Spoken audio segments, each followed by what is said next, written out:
Hi, boys and girls. This is Ms. Kathy. I'm so happy you've joined me today for another story just for you. The Night the Stars Fell by Josephine Edwards. When my grandmother was just 10 years old, her father wanted to go out west. His farm was in the hills of North Carolina, and the land was so hilly it was discouraging to try to get a good crop.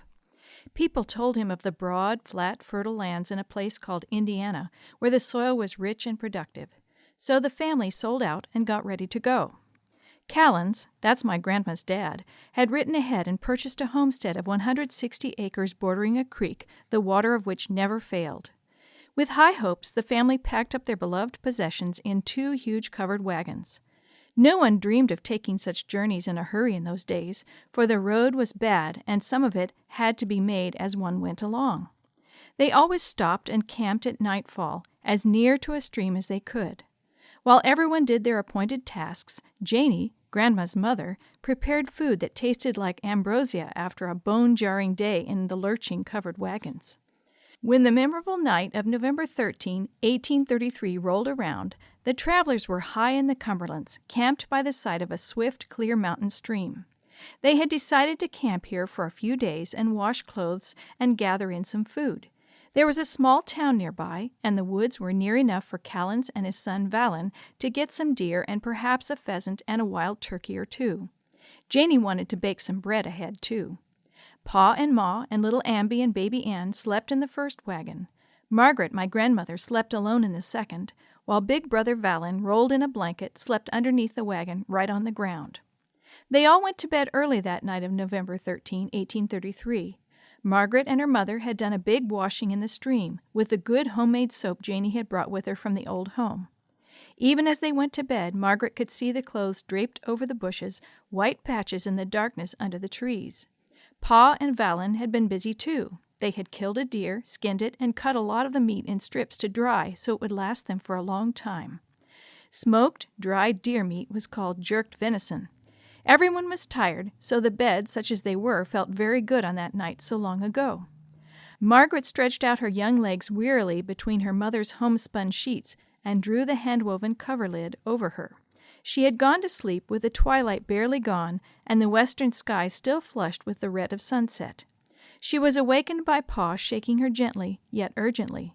She could hardly see his silhouette, it was so dark. "Margaret, Margaret," he called softly, almost in the tone he would use if someone were dead. The girl sat up, her heart plunging in alarm. Was it Indians? Snakes? Bears? Wildcats? Mountain lions? "What is it, Pa?" she cried. Then she noticed leaping lights dancing crazily over the wagon canvas. "Is the forest afire? Will we be burned?" "I hope not, Peggy," her father said gently, using her baby pet name. "I hope not, but it might be the last night we will ever see in this world." By this time his face was lit up by the queer glow. Without asking any more questions, Margaret slipped out of the high wagon in her clean white night shift, washed and dried in the sun only that day. She remembered years later that the grass was very wet and the frogs were shrilling loudly down in the little pond near the stream. She slipped her small, cold hand into her father's big, warm one, and together they went to the open place in the woods where the rest were gazing upward. Even baby Ann was awake in Mother's arms, rubbing her small button of a nose sleepily. She was not alarmed in the least. Hadn't these 2 big people taken her through every fear she had ever known? But Amby, who was 7, had his face hid in Mother's white nightgown and was sobbing.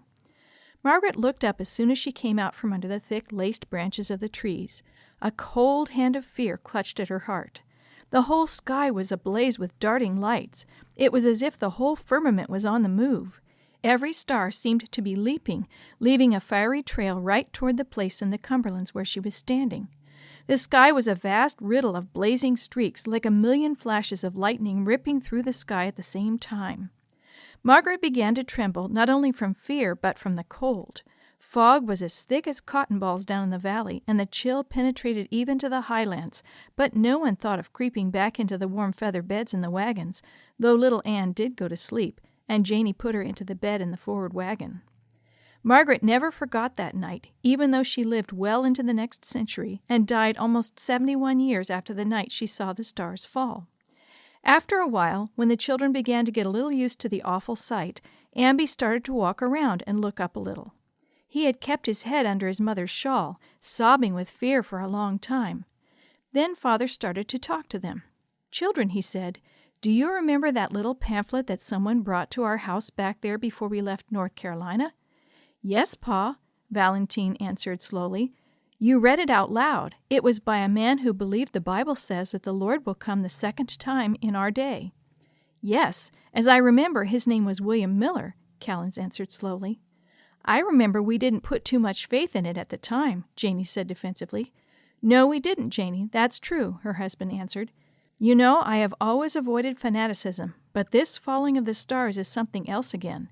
I know it is set down someplace in the Bible. I remember either reading it or hearing it read. If the world is still standing in the morning, I will look it up." Nothing more spectacular happened. Amby got tired and crept off to bed. Finally, Margaret went to the wagon just to lie down, but in spite of her resolutions, she dropped off to sleep. When she awoke late the next morning, breakfast was over and everyone was almost ready to move on. The oxen had been yoked and Janey had packed everything. "Oh, Ma!" cried Margaret, "why didn't you call me?" "You looked too tired, my little one," answered Janey understandingly, "but I saved you some porridge and kept it hot in the embers." With that, Janey brought the girl a thick homespun cloth wet in the stream to wash her face and hands. Then the bowl of porridge, feathery gray from fluffy wood ashes, was hastily wiped off and put into Margaret's hands. It was made of home-ground meal and sweetened with wild honey from the bee tree Valen had discovered the week before. Clotted cream from Old Clover, the yellow Jersey cow, was heaped on top. Before Margaret had finished her breakfast, the wagons were on their way westward, swaying and bumping and jogging. Everywhere they passed, there were stories of the terrors of the night before. The African Americans in a nearby plantation had had a prayer meeting that lasted all night. They weren't worth a cent in the cotton fields the next day, so people said. But the white folks didn't have too much to say, for they had been excited, too, at the weird thing that had happened to the world. A woman in one village had gone quite crazy and had wandered all night in her nightgown. She had been found the next morning distraught and babbling. Margaret listened to everything that was said, and to her father telling people in the trading post about William Miller, and of how he had heard he was preaching about the soon coming of the Lord up in York State. At noontime, because they were stopped near the village, Janey cooked up a stew. One of the men in the village had brought in a deer, and one of the women brought a big piece to Janey with some cornbread and some Indian pudding. When they gathered around to eat, they were all talking about the falling of the stars and what this one and that one in the village had said. "That reminds me of tales I've heard my Grandma Murray tell about what happened when my own mother was just a babe in the cradle," Janey said. She had lifted the lid of the Dutch oven and was cutting the steaming cornbread for everyone to sop in their venison stew. A bowl of churned fresh butter was set on some burdock leaves, and everybody spread it richly on every slice of bread till it melted and ran down into their bowls of stew. "What happened when your mother was a baby?" asked Margaret curiously, accepting her own hot wedge of buttered bread from her mother's busy hands. Janey straightened her back and looked off toward the distant hills a long time before she answered. "Grandma said that Grandpa had been off in the army for a long time. Then he got a wound in his leg from the Battle of King's Mountain. Uncle Jim helped him get his plantin' done, for he never did get real pert again. The wound in his leg never healed up right till he was old. It gave him trouble till he died, especially in damp, cold weather. Grandma said it was in May. The crops were in, and they were plowing like mad. The weeds had gotten ahead of them, but that morning Grandma said she put her breakfast on early. Buckwheat cakes, she said, she baked, and fried eggs and sorghum molasses. I've got her long-legged griddle yet, and you've all eaten many a buckwheat cake baked on Grandma Ray's griddle. They had just got set down when Grandpa said, 'Go to the door, Leslie, and see if a storm is brewing. It's getting pretty dark, like the sun's clouding over.' Grandma said she went to the door and looked out. It looked for all the world like it was coming night instead of being early in the morning." "Ah, yes, I remember," her husband contributed then. "That was the famous dark day. My father was a drummer boy in the army when it happened. He said that some of the soldiers almost went crazy with fear. They thought it was the day of judgment for sure." "That is what my grandma told me," Janey answered. "She said the slaves hung around the houses weeping and mourning like children all day, and the white folks weren't much behind them in being afraid." "Was it dark all day, Ma?" Valen asked curiously. Yes, sir, it was, Janie answered.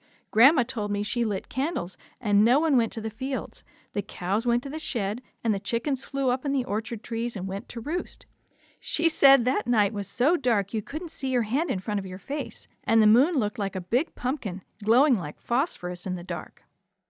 That's written up in the Bible, too, same as the falling of the stars, Callens told them.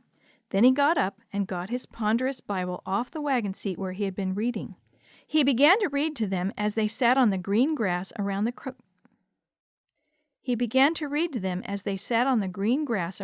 pot on that day more than 110 years ago. He had looked it all up as soon as it got daybreak on that morning. It had not been hard, for Callens had read the Bible through several times. Immediately after the tribulation of those days shall the sun be darkened, and the moon shall not give her light, and the stars shall fall from heaven, and the powers of the heavens shall be shaken.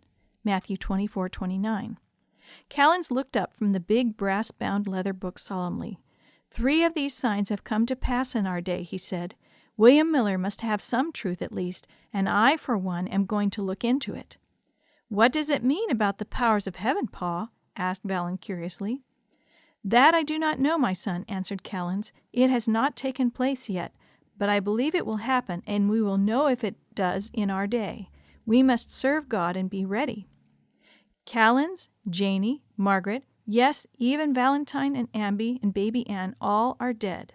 Their graves are sunken, and the stones are standing crooked and mossy, as if Satan would say, See, all things continue as they did since the fathers fell asleep. But don't let him fool you. Margaret got married after she reached Indiana, and her 10th child was Elizabeth, my own dear mother. 69 years after the falling of the stars, my mother heard and accepted the third angel's message.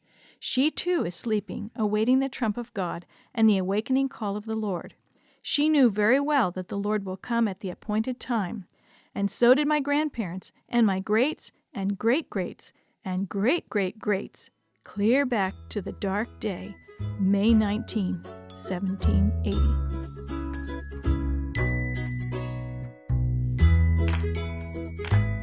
The story you have heard today is from Guide's Greatest Stories, written by various authors and compiled by Randy Fischel, and used with permission from the Pacific Press Publishing Association.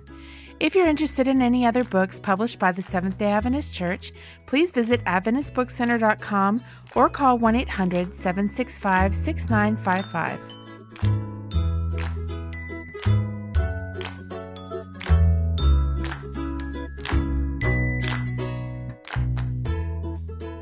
This podcast is a production of the Carolina Conference of the Seventh-day Adventist Church.